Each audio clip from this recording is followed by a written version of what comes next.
Hello friends, welcome to TrendTech Guide. Today I'll show you how to reset Xbox Live.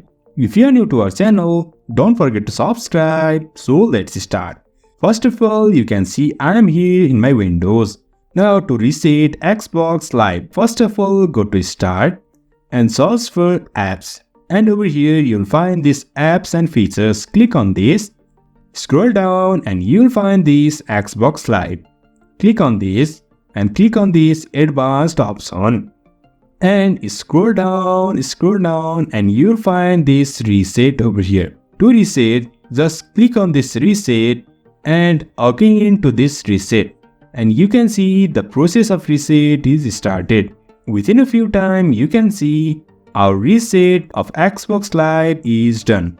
So in this way we can reset Xbox Live in Windows 10. So if you find this helpful, don't forget to subscribe. Have a good time.